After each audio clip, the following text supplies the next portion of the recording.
What is going on, guys? Welcome back to another episode of the Met Central podcast. As we are live here, and now less than 48 hours from opening day, which I am so excited for. We didn't potentially know if we were going to do an episode before opening day. We decided, you know what, let's just do one more, preview the series coming up, which I'm so excited that we get to actually preview games that matter again.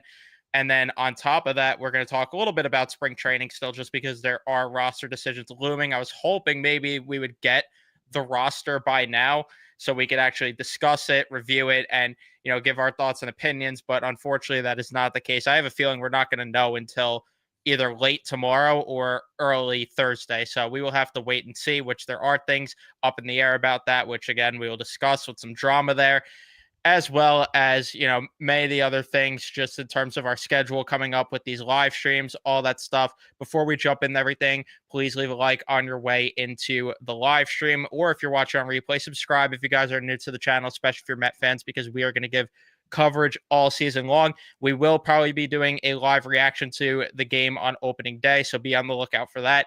We will do both live stream and video for post games, just because not sure how the schedules are going to work out every now and then for certain games. Some days Matt might do it by himself. Some days I might have to do it by myself. So we'll figure out how we're going to navigate that throughout the season. And then, of course, we'll be doing the recaps of every series for the podcast. So, yeah.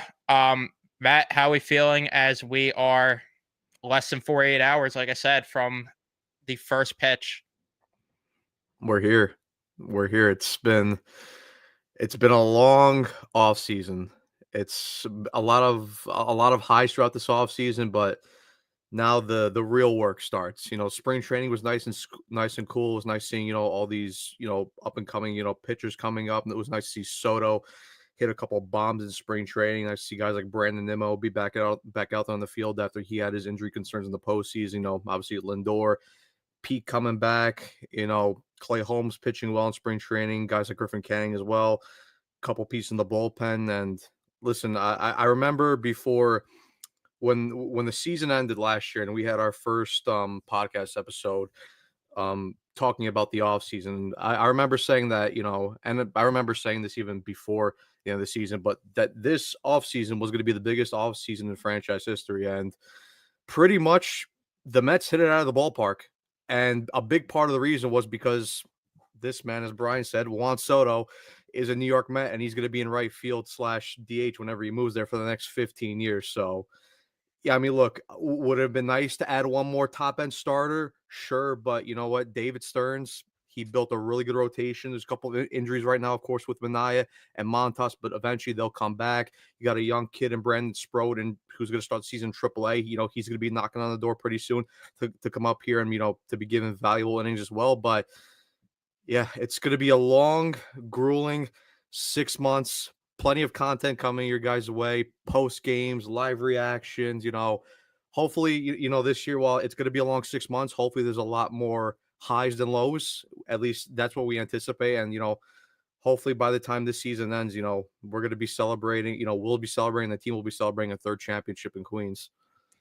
Yeah, let's hope for that. And I see some of your guys' comments, which some of these are topics that we are going to get into before I address them. So I do apologize if you think that I'm just ignoring your comments, but uh it's also just crazy. I just want to like pause and before we even jump into the topics, just to like sit here and it's just hitting me the difference between our tone last year versus this year, because last year, even though we were annoyed with the way the Rangers were playing, we still were like, yeah, get us to the playoffs and we want to see what happens there. And with Mets baseball, we were dreading it. Now it's the ass opposite. I want this Ranger season to end and I just want first pitch to get here. It's just amazing the difference that 1 year has made with this team, because like you said, the big offseason, hey, you know what? That frontline starter, maybe they already have it and we don't know it. So maybe a certain Clay Holmes is that top end starter. But we are going to jump into, the main conversations here, just because there was, of course, a couple of different topics that did drop, a couple of stories, including the biggest elephant in the room, which is in the thumbnail, the Luis Angel Acuna thing. So It's very interesting because this kind of came out of nowhere, to be completely honest with you, with Luis Angel Acuna, because truthfully, right before that news dropped, it's like we're all talking about how, okay, maybe Acuna and Beatty will both be on the roster or whatever. Now that's up in the air because of what Francisco Lindor said with Luis Angel Acuna. And this was in an Anthony DeComo article, and Jack at JWR020819 ended up quote tweeting, putting what was in the article in that quote tweet, saying Lindor on Acuna. And this is what was said from Francisco Lindor. I think he plays bored in spring training. Last year in the minors, he was bored. Probably he doesn't get amped up for it. He acts like he doesn't care. When you act like you don't care, yeah, you're bored. He's not putting everything he's got into it. Now, I'm not sure if Luis Acuna has responded to these comments or not yet. You could, correct me after I give my thoughts with this if I'm wrong there. But all I could say is that one, I love to see, and this is what my quote tweet was about, that I love to see someone in this locker room holding their teammates accountable and actually, saying, we're not taking this half-ass bullshit. Like, you got to put your all into it, and you can't have everything just handed to you. This is not the New York Rangers where, just because you're making the big bucks, you get handed whatever you want. You get the keys to the kingdom. In this dojo, you got to actually show your worth, and you got to perform if you want to be treated the right way and earn your paycheck and earn everything that's given to you. So I love to hear Francisco Lindor, who's the unofficial captain at this point. I expect them to name him the captain either at some point. Maybe it is opening day. If not, it needs to be next year because of stuff like this where he is holding a teammate accountable. In terms of the Acuna side of this is concerning to say the least, because of the fact that he did come up here and show us more in 2 weeks than Brett Beatty has his entire major league career, which is something that we were talking about last episode for why we think, okay, give Acuna maybe more of the reps here. And especially because you have a righty in Acuna and then you have a lefty in McNeil when he's healthy. Let that be the platoon, if you will. Now, all of a sudden, the conversation has changed because of the fact that one, Brett Beatty had a spring, which, we'll talk about his spring. And then on top of that, before we talk about Brett Beatty, we'll focus here on the Acuna topic since it's more relevant. But with Luis Angel Acuna, it's kind of showing with the results too, because he was not good in Double-A when he got traded here. He was not great in Triple-A last year. And I myself, at least, and I think a lot of people included, wrote him off as a top prospect and said, okay, maybe Acuna isn't as good as we thought. But then he comes up in the majors and shows unbelievable promise. I'm sensing sort of, and I hate to use this word, but I'm sensing entitlement from Luis Angel Acuna, because that's what this reeks of. Because it's like, all right, when I'm getting, major league time, when I'm getting the reps, I'm happy, I'll perform well. But when I'm in the minor leagues, and the thing that does concern me is if this team isn't performing well, how is that going to reflect on his game? If he's showing a lazy effort in the minor leagues, that tells me, okay, if the team's not performing well, he's not going to try. But I want to hear your thoughts on this. And if, I don't know if you found out if Acuna has said anything to all this, but I jump did in. not. I did not see anything that Acuna responded to it. This is very interesting because in terms of when you both break it down, in terms of him being bored in AAA and in terms of him being bored in spring training. Now, look, first of all, major credit to Francisco Lindor here because this is what a captain's supposed to do. You're supposed to hold the young guys. You're not even just the young guys, but just everyone responsible in that locker room for their own poor play and for the poor performance of the team. And that's what we saw from Francisco Lindor last year. And that's why, while he's the unofficial captain right now, it would not surprise me that eventually, whether it's on opening day this year, the home opener, or, some point this year or next year, Francisco Lindor is going to be named the captain. But even that, just major credit to Lindor, because we know that if this was a certain hockey team locker room, the New York Rangers, those guys would just, throw it under the bus and just let it go and say, hey, whatever, as long as we're winning, right, guys? Thanks, Mika Zibanejad. But anyway, it's it's interesting because L the thing with being bored AAA, right? Luis Angel Acuna, at least from like just in total, he's not the first guy for a story to come out where a supposedly top prospect has been bored in AAA. It happens. When you have the talent and you're just down there in AAA right now, waiting for your opportunity to get there. You're kind of like, I've kind of proved all I need to prove down here. It's like just get me there. And even though for Acuna, his numbers at Double A before he got traded to the Mets and at Triple A last year in Syracuse, they weren't great either. But you can kind of, I guess, throw it under the rug a little bit, but you can kind of look past a little bit because he has that top end talent to show that he can go out there and perform at the highest level when he's been called upon. And when Lindor went down with that back injury last year, and people were just like very concerned, like, oh, does this mean that the Mets playoff chances are, thrown out the window now because Lindor's gone? Well, Luis Angel Acuna stepped up, and sure, it was a small sample size, but in the 14 games he came up here, he had some big home runs, he had some massive, multiple base hits.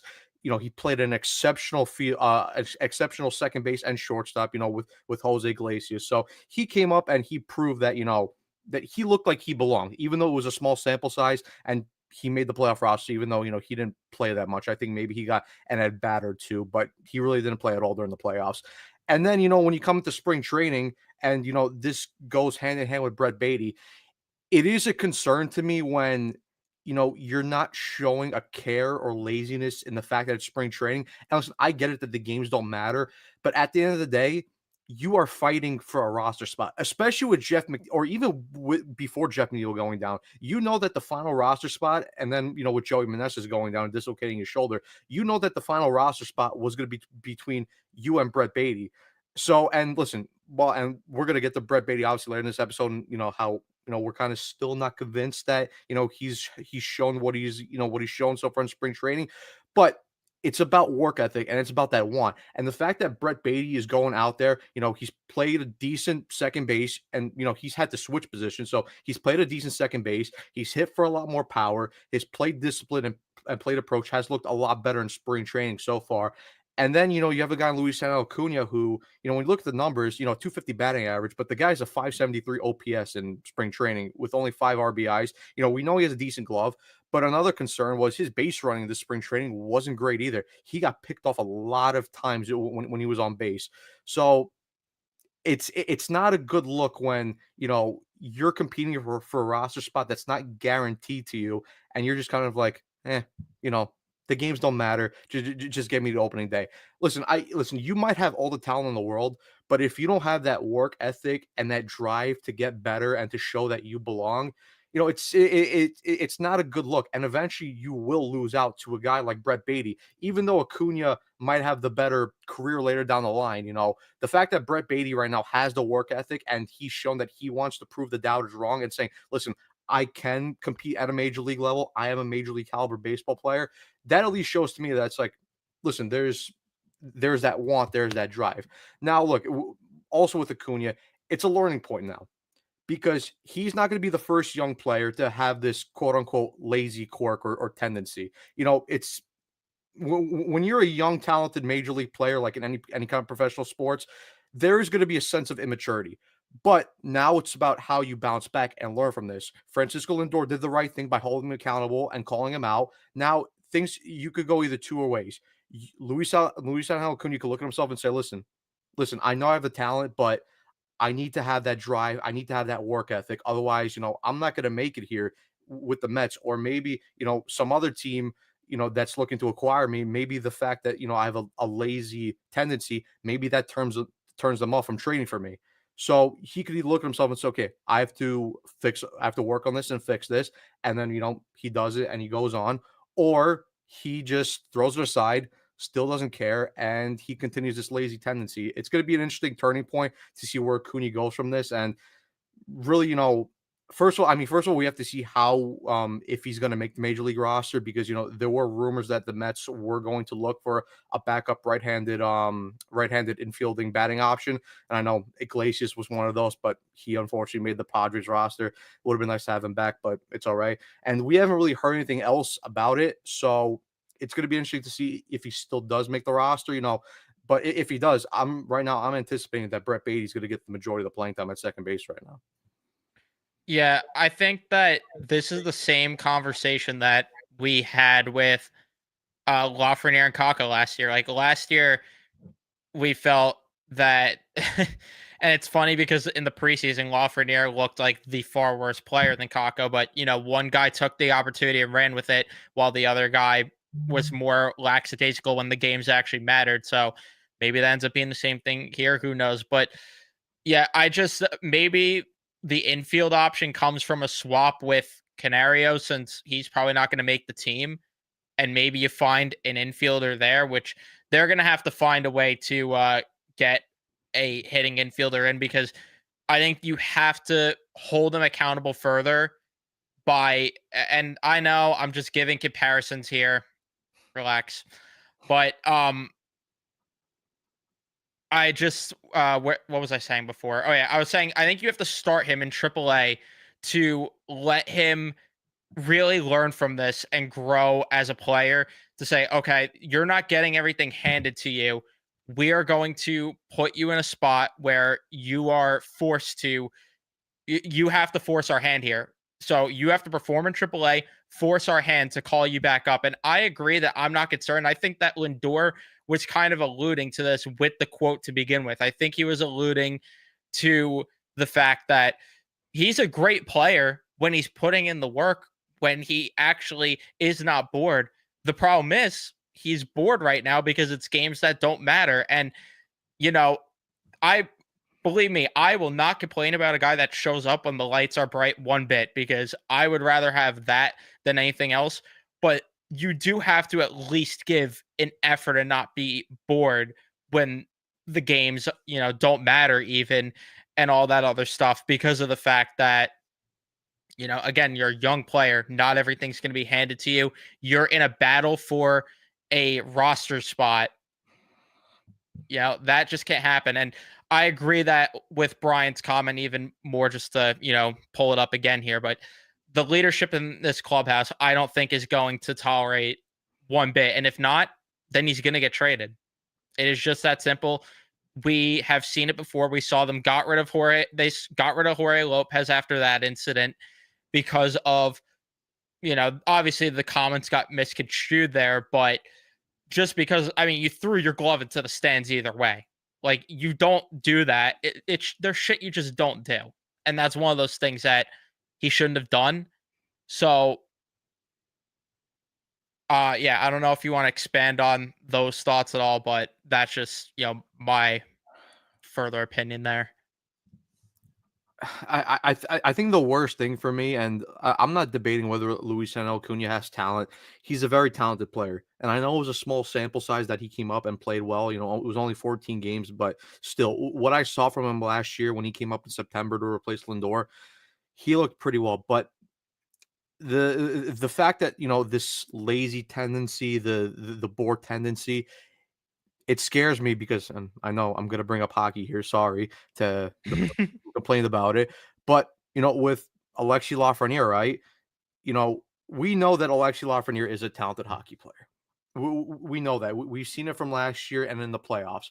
However, being lazy is one of the worst factors you can have as a professional athlete. Because if you're just bad, like, okay, fine, you're a bad player. Like that happens. Not everyone's going to be great. But the worst part is when you have that talent and you just don't have that extra drive and that want to get better. Because at that point, then you're just wasting your talent and your potential. And like I said, Luis Acuna has talent, and it was a small sample size. But I think that if he is able to fix this problem, then and he's able to just recalibrate and say, listen, I had this problem in the past, but I appreciate Lindor for calling me out and effectively saying I have to work on this and fix this. I did. I took a step back. I reevaluated myself. And listen, I know I have the talent, but if I don't have that extra drive to work harder, then I'm not going to make it far in this league. Yeah, that's why I brought up Lafreniere in the first place, because this is literally the same conversation to a T. Because if you remember too, he ended that year on a high note. Honestly, like he was performing very well. Comes in the preseason, similar to Acuna this year, isn't looking as good. And then, when the games mattered, obviously turned it up. Let's hope that ends up being the case with Acuna, like it was last year with Lafreniere. I mean, we talked about with Kreider too. Just like there's so many players, but enough of the hockey talk there. But yeah, there just needs to be a way better work ethic from Luis on Acuna because, like you said, the worst attribute you could have is being lazy.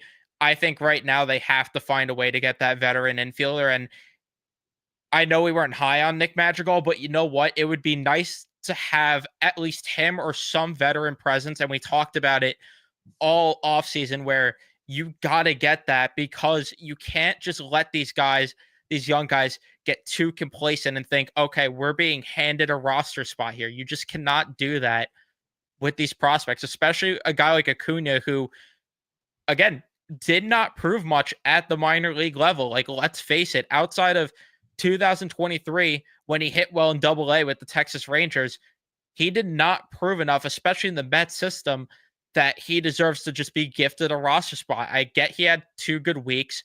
Jason Dominguez had 2 good weeks with the Yankees, and they still made him earn his roster spot. So it's just one of those things where I wish they do need to find that veteran infielder. Like I said, maybe you trade Canario, maybe you trade one of these outfielders just because there is a logjam there to help you get that infielder because you're not going to carry 7 outfielders on the roster. I at least don't think they will.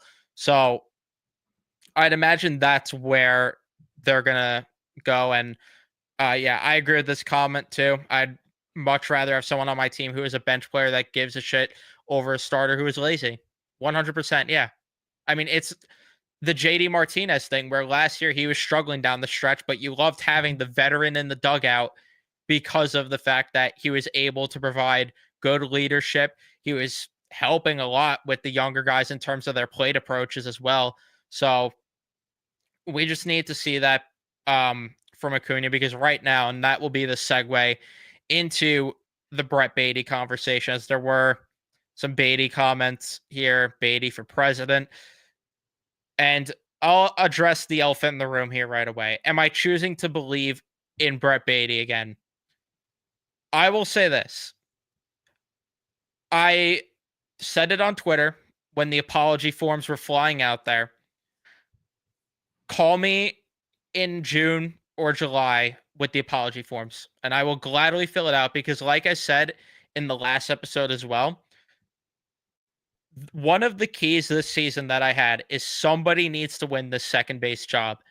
Somebody has to because there's a logjam of prospects and, time is ticking for these guys. At some point, you got to make a decision, and the decision has to come this year with Brett Beatty at the very least. And do I believe he has shown more this spring versus previous?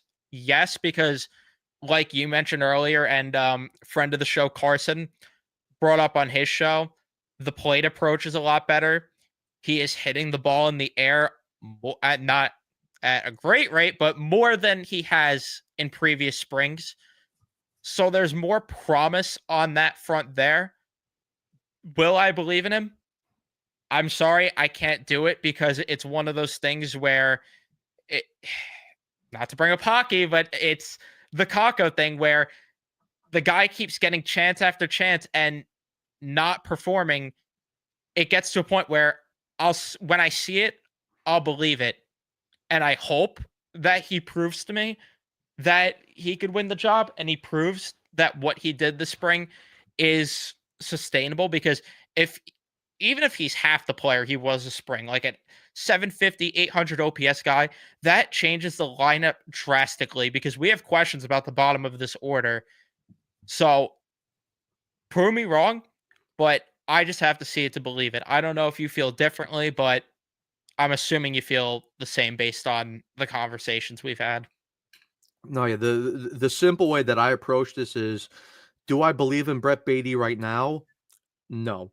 However, I want him to prove me wrong, and I'm cheering for him to prove me wrong because it would be great if Brett Beatty could come up here and take over the second base role and be the second baseman of the future, or potentially, if he slides somewhere else eventually later down the line, if that's third base, DH, even if he becomes an outfielder later, who knows? Even though I don't think that's going to happen, but who knows? I want Brett Baty to establish him as a very good and reliable bat in this lineup because, we talked about it before, and it was a big issue with the Mets last year where the bottom of the order, obviously you have the top guys, and the top guys are going to perform at a consistent rate. But a lot of the times last year, the bottom of the order was a weakness of this Mets lineup because you would get the top guys on base, Lindor, Pete, Nimmo, JD, guys like that, and then the bottom of the order came up with guys like Bader, McNeil. And even though, they would have clutch hits here and there, but most of the time, they would strike out, pop up, without any competition at the plate. So for me, and listen, another reason was, if Brett Baty, comes up here and even like you mentioned, like in spring training this year, he batted 353, 4 home runs, 11 RBIs, and an 1186 A OPS. grapefruit league MVP.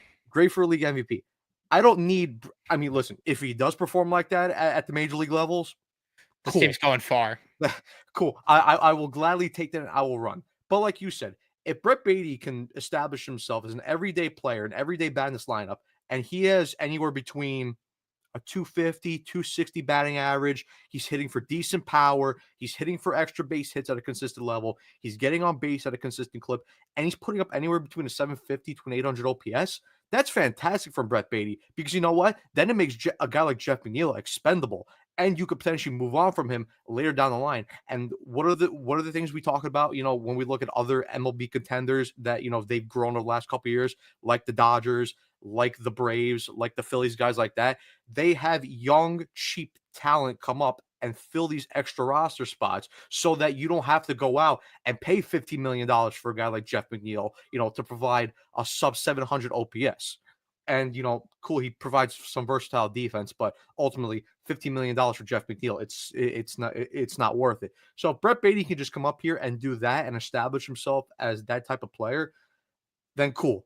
Because it would just be it will be a relief because the Mets relief the last couple of years, they've kind of had this rotation of second base options. McNeil was there, we signed to extension. There was talks about Beatty being at third base. Now he's moving over. You have Acuna, you have Ronnie Mauricio eventually, when he becomes healthy and he comes up here and competes for a roster spot. It's great to have a lot of options, but ultimately the Mets are in a spot now where they need one of these guys to fully cement a spot here. And listen, if Brett Baty can do it, even though I don't believe in him yet, for me, I will believe in Brett Baty when he comes up here and he's hitting at that consistent level for like 2 months. Because if you give me that for 2 months, then I'll say, okay, cool. Now I trust you.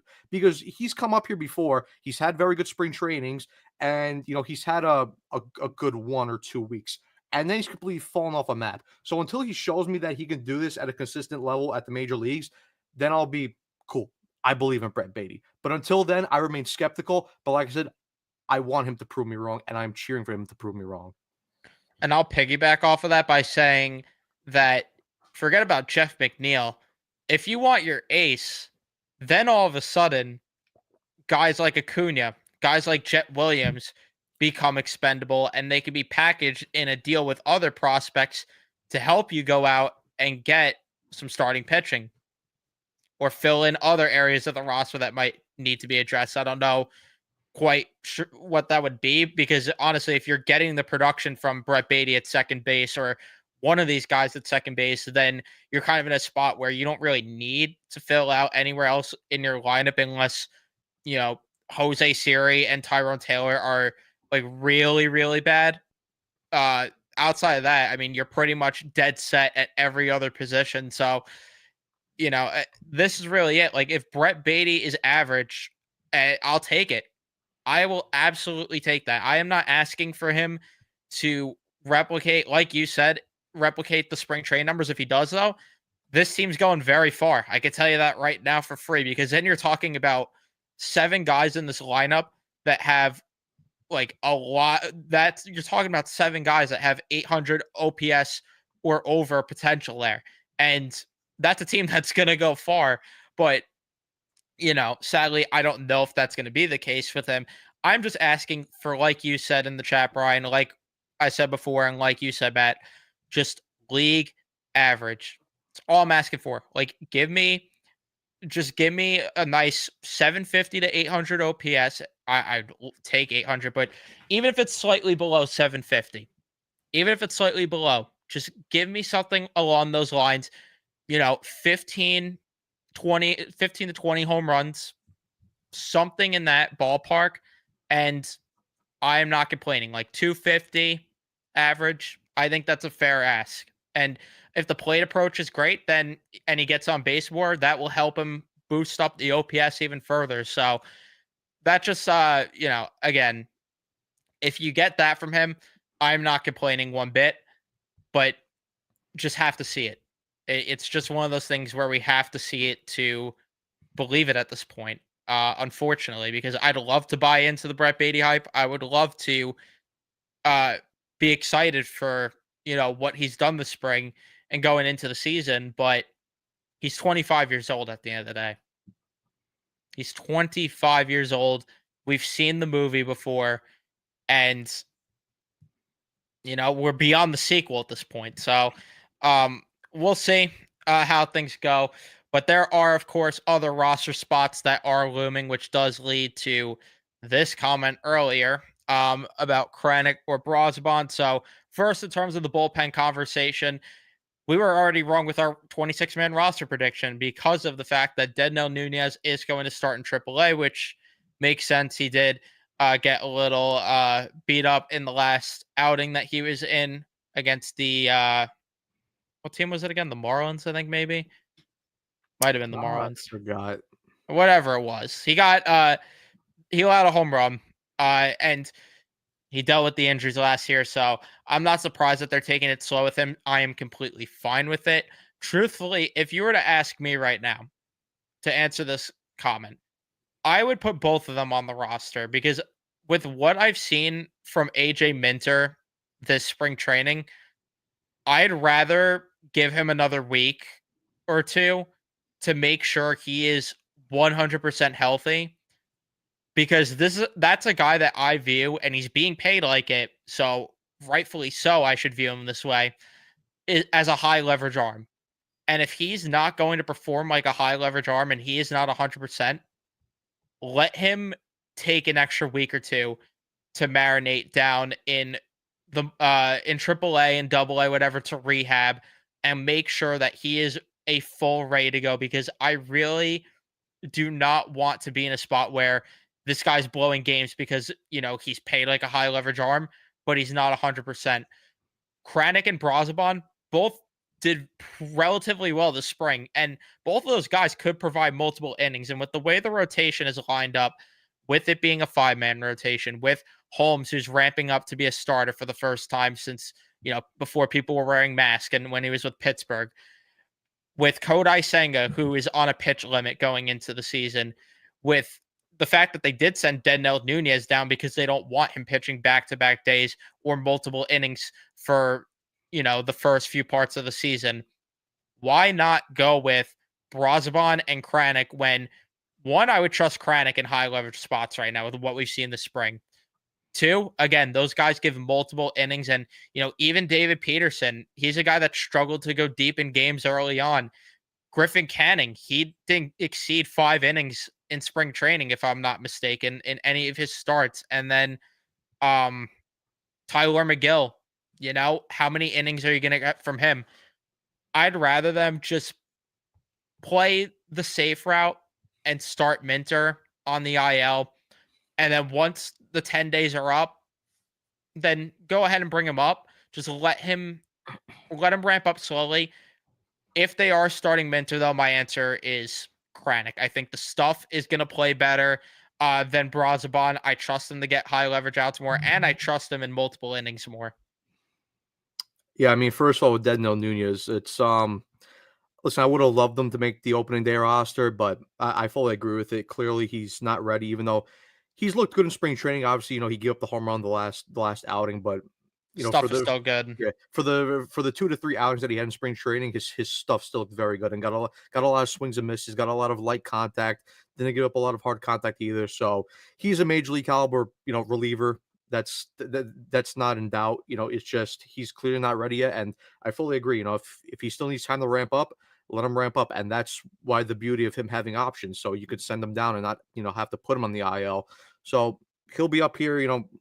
I'd probably give it a couple weeks before he gets ramped up and be. I am interested to see though whether he does get back to a multi-inning reliever or they do just stick him to a one-inning guy. That I'm curious about when he comes back.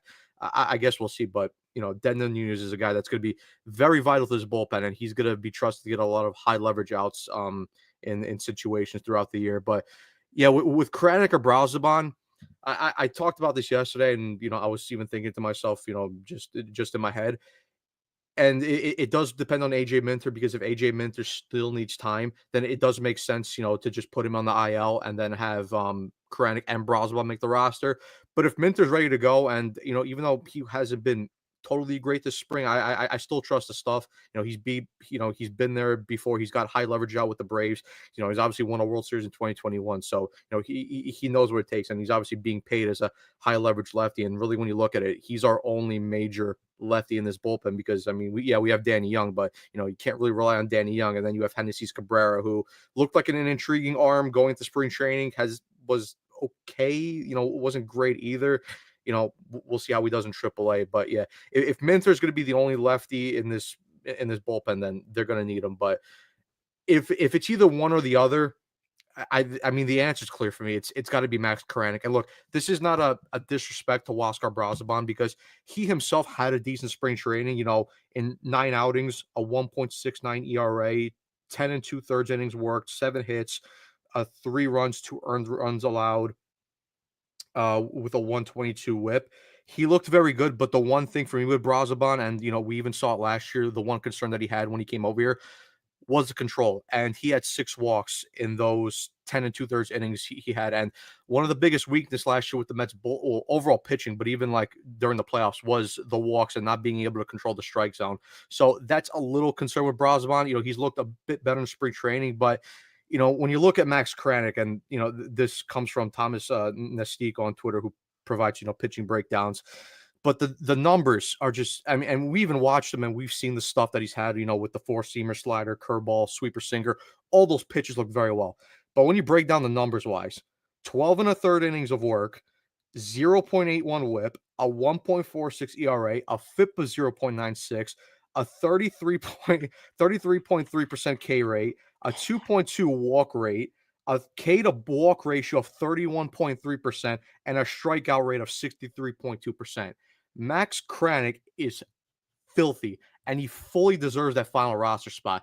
And like I said, this is not, and not to mention the fact, 15 strikeouts for Max Kranick compared to 1 walk. Like I said, the strikeout to walk ratio is insane. So he fully deserves it. And because also the fact that, like I said, I brought up the walks issue and not being able to control the strike zone. So far through spring training, Max Kranick has been able to do that. So that's one of the big reasons for me why Kranick gets the final bullpen spot over Brazoban. But look, this is not like I said before, a disrespect to Huascar Brazoban, because this is a long season. We're about to embark on 6 months of baseball, 162 games. Naturally, there's going to be fatigue. There's going to be injuries. There's going to be times where guys are unreliable and can't pitch. Huascar Brazoban, at one point or another this season, is going to get opportunities to come up here and pitch and get high leverage outs. So even if he doesn't make the roster right now on opening day, eventually you're going to see him throughout the season. It's just it's natural. We've seen how easy pitching arms go down in baseball, especially with injuries in modern day baseball. So no disrespect to Brazoban, but if you're just clearly looking at the stats and just numbers wise and stuff, Max Kranick fully deserves that last bullpen spot for me. Yeah, I mean, even David Stern said it, how bullpens are volatile. Like, I'll always just remember that. And we talk about it all the time. How just like 10% of relievers, I would say, stick, and the other 90% is a crapshoot. You have no idea. We saw 2 guys from the bullpen last year from opening day make it to the playoffs, and that was Edwin Diaz and somehow Adam Ottavino. How? I don't know. It's like somehow Palpatine returned. It was just that garbage. But either way, yeah, the bullpen will change. We saw Reed Garrett get ran into the ground last year. We saw Jose Budo get ran into the ground last year, and we saw the circle of trust then guys will get their chance. And I think that with the spring that Krennic had, and like you said, the stuff, he's got to be on this roster come opening day. I mean, just to quickly read off, his stuff plus and grades, just to so everyone's well aware of how he did this spring. This is all of spring training. His fastball stuff plus was at 107, which by the way, 100's the average in case you need to know. And in terms of the grade, 60 is considered above average. If you're above that, it is really good stuff. And then you start to get lower, average, so on and so forth. Either way, four seam graded as 64. Slider, 103 stuff plus, 50 grade. Curveball, was his worst pitch, still 96 stuff plus, 43 grade. His sweeper, 106 stuff plus, 50 grade. His sinker, 101 stuff plus, 62 grade. So all of his pitches graded out average to well above average. Some even, especially the four seam and sinker, to elite. I'm sorry, but this is a guy that could be a high leverage arm. And the fact that he has that deep of an arsenal too just makes it even more of an intriguing option to where, there might be like a day where his four seam isn't working for him. It's okay because he could just utilize his sinker and sweeper and, maybe his curveball and still find a way to maximize his outing and get outs. Like, that's what's special about Krennic. I'm sorry. He's got to be the guy to make the team over Brazaban.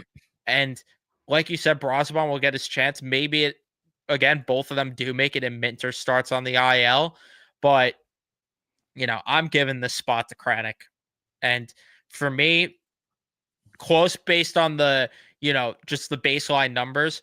Not close when you look at the stuff, though, because he finished with a .96 FIP as well, the Yeah. spring training. Like, I'm sorry, a 63.2 strikeout percentage, yeah, or strike percentage. He's got to make It the was team. yeah, it was a 33.3 strikeout rate and then a 63.2 just strike rate. So he finds the zone and he's able to throw strikes at a consistent rate. And that's something that this bullpen and overall Desperately pitching staff needs. needs. Yeah, Yeah, especially with he, last year where it was just walks, walks, walks. And like you mentioned with Brazaban, it's walks, walks, and walks. So, yeah. And this could be the guy that I view this as like kind of what Nunez was last year. This could be a guy that is just going to be the fireman for this team. He comes in, just throws strikes and gets out. Like, that's what he could end up being for this team. And he's in a better spot to go multiple innings versus Nunez too, which will help Nunez out a ton because then Nunez can be used for one inning and he could be utilized for high leverage outs accordingly. So, and I mean, yeah, we all will, Brian. We'll all go insane if, the bullpen's walking batters the way they were last year. So, I mean, um, the Mets bullpen's at an interesting spot right now because for the first one in a while, I mean, they had really good arms in that bullpen that are capable of going multi innings. Kranic's the guy. Reed Garrett's the guy that showed last year he could go multiple innings. Jose Budo, even though while most of the time last year, and maybe this was just due to overall fatigue, his first inning would be great, and then the second inning he tend to fall off a little bit. But let's see how they use him this year, and then hopefully if Dednell Nunez comes back and he's able to be a multi-inning guy, well, then that's another valuable arm you have in that pen. So right there, you have four guys who are you're capable of forgetting going. one. Paul Blackburn's going to start in the Well, yeah, bullpen yeah, too. yeah. I was going to mention too. You also have the starters who are going to go into the bullpen as well. Blackburn right now, and then later down the line, hopefully when Minaya and Montas comes back, maybe Griffin Kang's the guy that adjusts to that spot, or maybe that's Tyler McGill, or Blackburn just is able to have that spot to himself, and he goes from there. So like I was saying before the last podcast, this is the first time in a while that I've been very excited to watch a Mets bullpen go out there and pitch.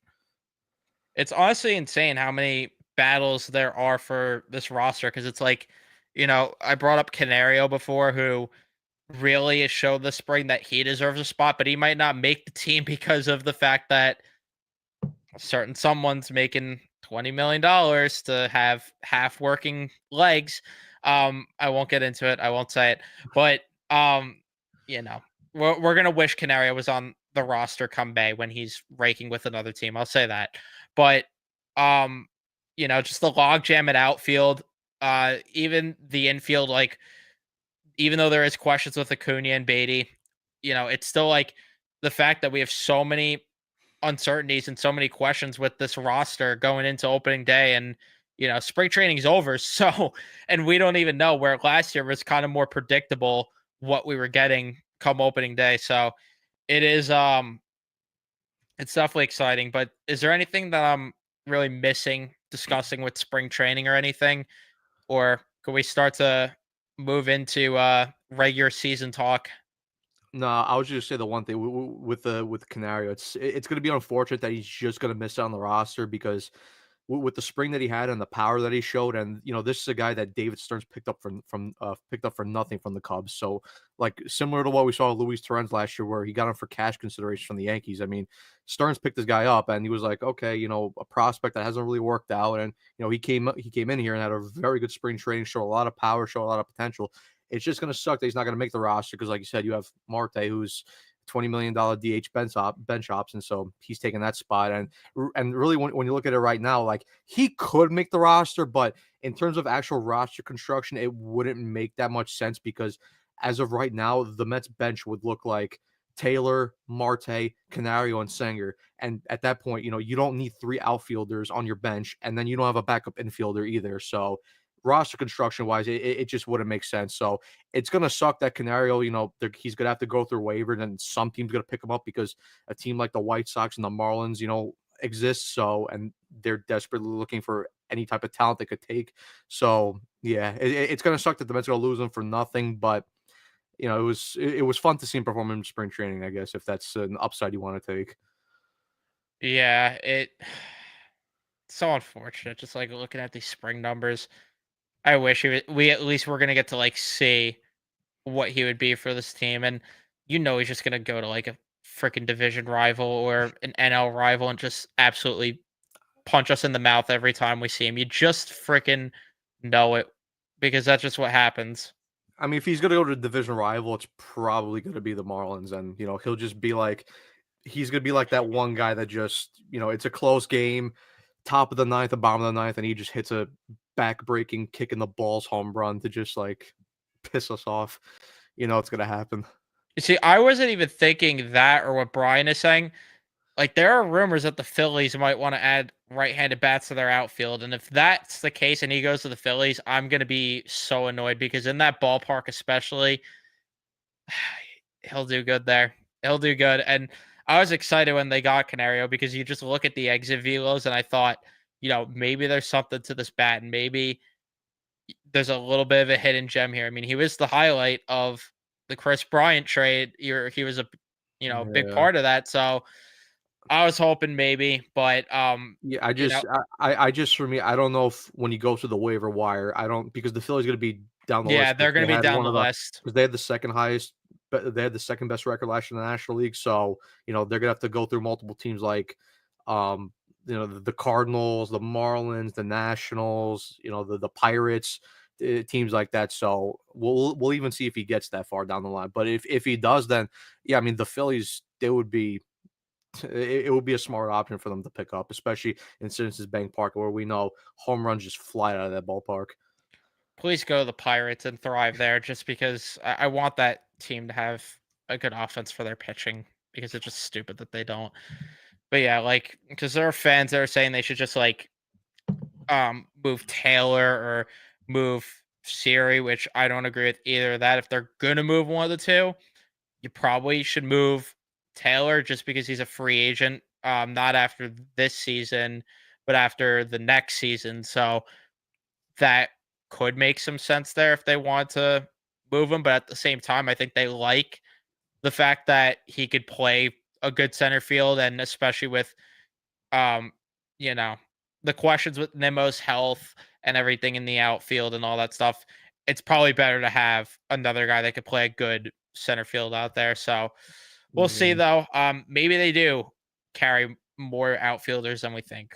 Who the hell knows? Or, maybe somehow, some way, our prayers are answered and Sorry Marte's moved. But we'll move on to the finally the conversations that we could have about the regular season is we could actually preview a series. I cannot believe that we are here and able to do that. But here we are. The Mets face the Astros as they open up the season for 3 games in Houston. Very random still that they're playing the Astros of all teams. Great work by the MLB schedule makers. They gave the Yankees the Brewers, which we got them last year. And then we get the Astros, who the Yankees got last year. So very creative scheduling by the MLB. Good job, Manfred. But that's neither here nor there. In terms of the pitching matchups that you will be looking at, Framber Valdez and Clay Holmes will be getting the first series. We do not know who's getting the second game for the Astros, but Tyler McGill will be getting that game on Sunday. And then Saturday, we don't know who's pitching for Houston, but Canning will be on the mound for the Mets. If I had to take a guess here, though, just as I try to pull up Yeah, the on Fangraphs, Astros yeah. Yeah, rotation. right now they're 2 and 3's Hunter Brown and Ronald Blanco, so I I was would gonna say, I think we're imagine. gonna see Hunter Brown for sure. I don't know about Blanco just because I think maybe they might go with. I mean, I I was mean gonna say maybe they go with. I mean, they have Arrighetti and then Hayden Wazinski, who they also picked up in the Kyle Tucker trade, which, we'll talk about it, but Cam Smith also, who's a big prospect in that deal, made the Astros opening day lineup today. So we'll see him in that first series. Yeah, I think we'll for sure see Valdez and Brown that series. I just don't know who they're gonna throw out there, Blanco or Arrighetti. I'd assume get that start, but either way, yeah, it's gonna be interesting playing this Astros team that they have Jose Altuve in the outfield now. So if if you were to ask me, come opening day when all those right-handed bats are lined up for against Valdez, pull that shit to right field and make Altuve work his fucking ass off in left field because he looked so bad this spring. I Yeah. still do not understand why they're putting him in left field over a guy like Dubon who has played the outfield. Let's instead put our Hall of Fame second baseman in left field who's very short on top of that. I don't get it. Um, but yeah, it's going to be interesting in terms of that, but also because of the new faces. We don't see Kyle Tucker, who was there last year. Jordan Alvarez scares the shit out of me.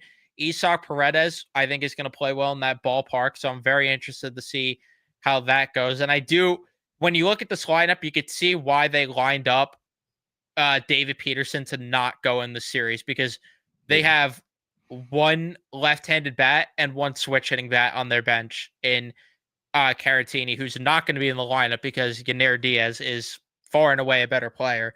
So it's going to be interesting to see. And I agree with this comment. Even with Altuve, they have the worst outfield in baseball. Oh, yeah, 100%. that's well, I don't know, the White One Sox of the do the worst. White Sox do exist, so and I know they have Luis Luis Robert, Robert, though, but I mean, I know, but I guess you still gotta respect Jose Altuve's bat while you take the shitty defense out there in left field, but yeah, I mean, it's gonna be an interesting series. I mean, 1 through 6 of that order, or even 1 through 7, because Cam Smith had a very good spring training. The Astros still have a very dangerous lineup, and I know it's not the lineup of the past where they have Alex Bregman, Carlos Correa, George Springer, Kyle Tucker. It's not that type of lineup, but it's still a respectable lineup. Jose Altuve, Hall of Famer, Isaac Paredes, like you said. He didn't work out for him at in Wrigley Field for the Cubs, but shorter down the lines, and better walls out there. And now it's not Minute Maid Park anymore, even though I'm still going to call it Minute Maid Park. It will always be Minute Maid Park, even if they try to change the name. But yeah, I mean, Jordan, he still scares me, even though Tyler McGill somehow dotted him up twice in spring training. So we'll see how that rematch goes on the Saturday game. Christian Walker, obviously, who was their big time free agency pickup at first base. Yarner Diaz still, Jeremy Pena still, and then obviously Cam Smith. Like I said, had a decent spring training, and then Dubon, Jake Myers are just and whatever. And then, yeah, I mean, yeah, the pitching matchups, obviously, Valdez, very good lefty, Hunter Brown, very good young right-handed starter, and then whoever they decide to go with that final spot. But Yeah, I'm gonna be intrigued to see how the Mets starters go out and pitch the series, because if you told me at the end of last season that the Mets' first 3 starters of the year would be Clay Holmes, Tyler McGill, and Griffin Canning, I would have said, what are we doing for agency in the offseason if those 3 guys are lining up to be our first 3 starters? But, with the way those guys have looked so far in spring training, obviously with Clay Holmes, he has just simply looked amazing so far. Like we said before, his strikeout rate, the fact that he added 3 new pitches to his repertoire, he's looked good. Hopefully, he has a very good year. Canning had a very good surprising spring training as well. He was a little loose in his last outing. Had a couple walks. I think he had like 4 walks or something. Had a high pitch count. So I'm not expecting too much against this Astros lineup, because even then, when with his time with the Angels, like you brought up last podcast, he has been roughed up by the Angels a bit when he's pitched for the Angels. So we'll see how that goes. And then Tyler McGill, it's pretty much a wild card. He could pitch well, he could pitch like ass, or he could pitch decently. So we'll see how that goes. But yeah, I'm expecting the offense to be good, because, like you said, with Altuve in left field, you got to test them. So any righties in that lineup, Lindor when he's batting right-handed, when Pete's up there, when Vientos is up there, when Series is up there, pull the ball. And I know Eric Chavez, the great Eric Chavez, doesn't like us pulling the ball. He prefers base hits up the middle, and taking the ball to opposite field. But when you have Jose Altuve in left field, and with him that short, and especially at the Crawford boxes,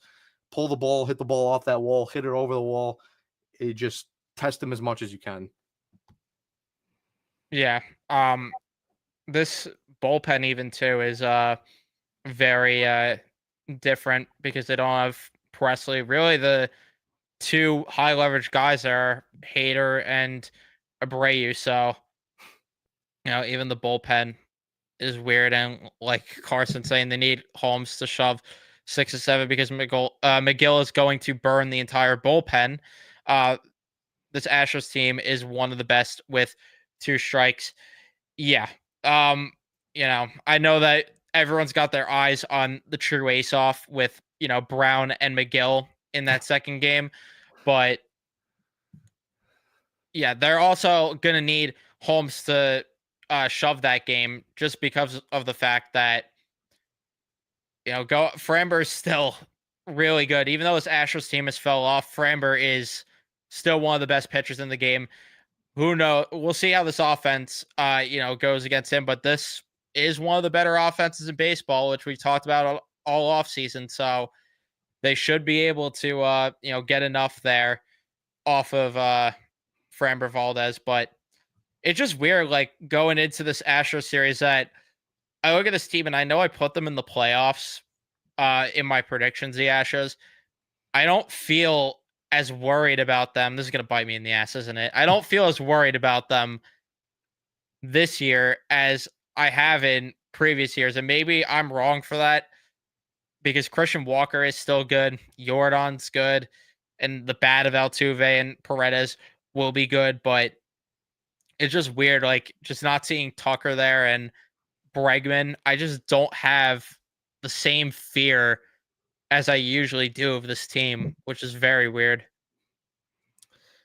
Yeah, I mean they've gone through plenty of change, and look, naturally that happens. That Astros core was there for a while. I mean, from 2017, even though that championship's still a bit fugazi in my opinion, and it should have got taken away, but still, it was a very good roster that obviously went to the World Series in 19, 21, got back to crown in 22. So, but yeah, there's been a ton of changes. I mean, for me, the one weakness, or the 2 weaknesses, is probably their pitching, because that rotation really does not scare me. And then that bullpen, other than Hader and Brian Abreu, it's not a great bullpen. I mean, they lost Ryan Presley. He obviously went to the Cubs, and I know Montero's there. He's been okay there as an Astro, but still, the pitching, aside from like Framber Valdez and Hunter Brown a little bit, it doesn't worry me. I think that if the Mets just put up plenty of runs, I think they can outslug the Astros.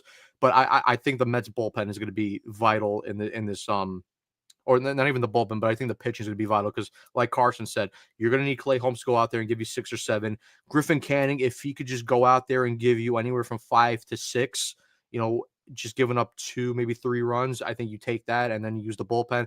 And then McGill's like the one wild card because, like I said, it could totally depend on how he pitches. He could be good and he could give you 6 solid outings, or he could be total ass and give you 3 innings where he gives up 5 runs and gets lit up. So it's going to be interesting. Also, like Carson said, you can't wear out the bullpen, but the bullpen is going to have to come in here in this series, and they're gonna have to give him some vital outs, especially facing guys like Jordan, Altuve, Paredes, Yainer Diaz, Christian Walker. So the offense, and I think we talked about this before, but the majority of the beginning of the season, especially before Minaya and Montas comes back, really the offense is probably just going to have to carry this team just a little bit, and it's not going to have to be like a full carry, but they're going to just have to do their part and just put up runs at a consistent rate. As I'm looking through this roster, don't you think that it makes even more sense to just let Minter start the season on the IL? Like I Yeah. hate to keep bringing it up, but you have all righties in this lineup for the Astros.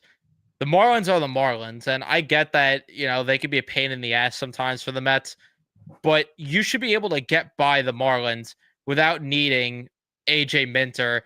And then, maybe you would need it. I gotta see the Blue Jays lineup, but just as we're walking this through, it's like, I mean, even the Blue Jays don't have too many lefties that you're scared of. Like, do you really need him to get Andres Jimenez out? Like, do you really need him No. in that scenario? So I I honestly think as we run through this, it makes more sense to start Minter on the IL, let him ramp up, and come back for sure healthy, because just looking at these lineups that they're facing in the Astros, which again, there is pretty much no lefties outside of Jordan, which I guess is a pretty big deal to get that out maybe from Minter. But, I'd hope that one of the righties could still get Jordan Alvarez out. And then the Marlins and the Blue Jays, like I said. So the more we walk through this, the more I'm in favor of just letting Minter ease into the season a bit more. But that's just me, at least.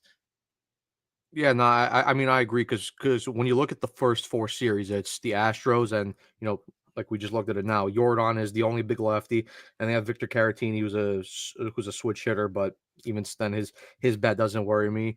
And then you have the Marlins, who they're the Marlins, and then you go play the Blue Jays, who only, like you said, their lefties are Jimenez, Alan Roden, Nathan Lukes, Will Wagner, and then Tyler Heineman, who switch hits. And then you play the Marlins again for the second series of that at home. So I think, yeah, probably looking at it right now, I think the best thing to do is give Minter a little break, or not even a break, but put him on the IL, let him ramp up let him ramp up even more, and then just get back to full health, and then when the tough series come by, because who do they play in the 5th series after the Marlins? Let's see. It's, uh, yeah, they Don't they play. go on the road Oh yeah, after that? they play the Athletics Yeah, I in was gonna say. Sacramento, and then they play the Twins. So those are more the 2 series that you probably would want a guy like Minter in that lineup. So for right now, I think that for the first 4 series, they could probably get through without using Minter. Let him ramp up, and then insert him into the bullpen when you go out west. And I'd imagine that's some of what they thought with Nunez too. So, um, yeah, I don't know. Maybe I'm wrong there. Let's address some comments before we wrap things up here, though. Game 2 is going to be a home run derby. Yeah, most likely because of what Carson is saying. Astros with 2 strikes, third in OPS, second batting average, balls in play. 8th lowest K percentage. Yeah, McGill is the Carson Soucy of the series. It's not a good thing. The thing that does scare me too is when I pulled up Griffin Canning's numbers versus the Astros, and I get that he's revamped his repertoire a little bit this spring, but it does worry me that a lineup is that good against Griffin Canning. Like, it's one thing if it was like, a 4.5 ERA type thing where it's like, all right, maybe he's getting a little unlucky with the defense because it's the Angels at the end of the day, and it is what it is. We're talking about a guy that's has almost a 7 ERA against the Houston Astros. That scares the shit out of me personally, but um yeah, they're gonna need Holmes to shove on opening day for both so the bullpen's ready for both of those days. I think they could use the bullpen more versus the Astros because they play the Marlins next. That and then they also do have the off day kicking in, but on top of that, um, Senga's on a pitch limit, so who knows? And Oh, yet, this is Jesus what I'm fucking saying. Christ. This is what I'm saying. Jordan has Fuck. an 1,702 OPS versus Griffin Canning. That's scary. Do not throw him a fucking fastball. That's my point though. Actually, you know what? I think now that we're closer to the series, we could actually look at the numbers of these guys against the opponents, since I'm assuming that's where he got from. Yeah, because Do they not. have it. I mean, Altuve even nearly 800 OPS. Yainer Diaz has an 1,000 OPS against him, even though it's in 10 at bats. Still a decent amount to have 1,000. Mauricio Dubon has a 900 OPS against him in 5 at bats. So uh, it's Can scary. Can's gonna have to go all off speed stuff this start because even though the fastball has looked a bit better, I don't trust it at all. Especially, I mean, 1,700 OPS for fucking Jordan against him. I mean, that's insane. Yeah, glove sliders, sinkers, changeups, anything but the fastball in the series. Just avoid it at all costs. But uh, yeah, that should be fun on the Saturday on the Sunday game where they play. So, or is it no the Saturday game because Friday is the second game. But yeah, we should. My only thing is though is like, why do they got to make Friday's game a fucking Apple TV game? Second game of the Uh, season, and then the Saturday game's on fucking ESPN. Like, can we not I was have just about to bring that up can we too. not have Gary Keith and Ron for the first fucking series of this of the season? Like, come on. Yeah. Uh, I hate that too though. I don't understand, especially because of the fact that it's like an interleague matchup that's not Mets and Yankees. Yeah, Stupid. at least one That's ran by true, the yeah. night game too. But I still just hate watching the games on Yeah. Apple TV. I was just say one more thing before we leave and sign off. What are two bold predictions we have for this year? Give me a hitting wise and pitching wise bold prediction because I have my two. You go first because one, I don't want to steal yours. Two, I don't have any at all at the top of my Oh, head. okay. I'm So unprepared entirely. the hitting one, it's kind of bold and it isn't because I mean it is hard to do, but with these two guys, you could expect them to do it. But for hitting, I said Lindor and Soto both finished top 5 in MVP voting. And then for my pitching, I went that the Mets have a top 3 bullpen ERA this year. Okay. I like both of those a lot. Um, I'm glad that I'm not even like I wasn't thinking too much in that realm because one of mine is going to be obviously Clay Holmes based because I'm just so high on this. I'll say that he gets, um, I'll say he finishes top 10 in Cy Young voting as my bold prediction. I don't know if that's bold or not. I think it is top 10. I'll say that. And then for the hitting side of things, uh, that one's actually really tough. Just because of the fact that it's like most of these guys we know who they are, and Brett Beatty, I'm not drinking the juice on. I'm not drinking on anyone else. Yeah, I would love the hitting one to come true with Eric Chavez because he's just absolutely atrocious. I'll say for the hitting one, even though Alvarez is going to start the year injured, I'll say he finishes with a career high in on base percentage this season. I'll go with that because Oh, yeah, that's a one, good one. I don't know what else to go with. Two, I think that it's reasonable enough. It's reasonable enough, and Yeah, the problem really comes down to if it's a smaller sample size compared to the previous years. How much stock do you take into it? But why not take a shot in the yeah, dark here on that one? yeah, and But then also, I mean, we could do because we should probably do this for every series, but series prediction. What are we saying? I'll feel optimistic. I'm gonna say they go 2-1. I think they win the first game, and I think they win.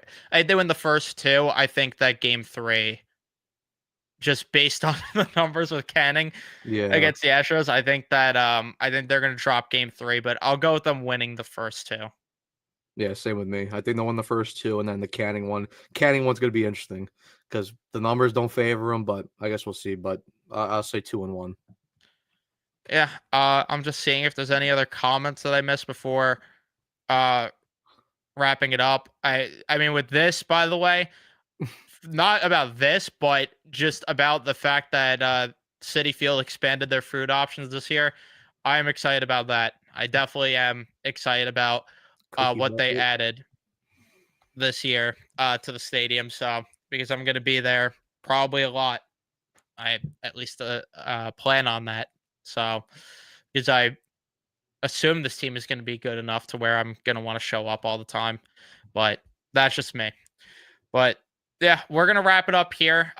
Like I said at the top of the show, we are gonna do episodes after every single series, recapping them, previewing the series coming up. So we will rant, we will complain about Mendoza's decisions when there is. We will praise him for the ones that he does right, and we were stupid for thinking in the moment he was wrong for doing. All that stuff is back starting this week. So you'll get those. You'll get your post game streams, videos, live game reactions, and all that other stuff. If anyone has any other content ideas, if you're watching live or on replay, leave a comment. We are open to hearing other content ideas just to help us not be a little too bland with the content. Maybe some segments to add in the podcast, maybe a couple of other things. We're going to bring on guests probably throughout the year. Carson will probably be one of those guests that we'll bring on at one point during the season, as well as hopefully many others. So it's going to be a great season, hopefully, because I'm tired of them making the playoffs and then missing it after most seasons. Just give me sustainable winning, sustainable postseason appearances starting, from last year and then carried over here into this year. Yeah, the journey starts now. It's gonna be a long, long season. 6, 7 months. Oh, hopefully 7 months, because hopefully they make the postseason, even though I think they will. But it's gonna be a long season. 162 games. Yeah, it starts now on Thursday in Houston. So, like I said, hopefully a lot of ups, not too many downs, and hopefully it's a great season. Obviously, get to see Juan Soto play this year at City Field, so it's gonna be amazing. Him and Lindor hitting back to back. The pitching I expect to be good, and yeah, like I said, hopefully we'll be here at the end of the year celebrating World Series number 3, and yeah, hopefully this is a year where they make it to the playoffs again, because this is a franchise where they've only made the playoffs back to back years twice, 99 2000 and 2015 2016. So hopefully make it number 3, and then we just keep on making the playoffs year after year after year. But yeah, let's get this started. I can't wait. And I just want to clear up before people get twisted. The playoff should be the bare minimum for this team. Yeah. They should be doing more than that, but that's a standard that they have now put themselves to. But we're going to wrap it up here. Thank you, everyone, for watching, listening, whatever it is. Leave a like if you did enjoy. Subscribe if you guys are new to the channel. As like I said, we are going to have great Mets content, a lot of Mets content all season long, covering every single thing imaginable. So turn on your notifications too, so you know when we upload or go live. But yeah, thank you everyone for watching, and we'll see you guys in the next one. Let's go Mets.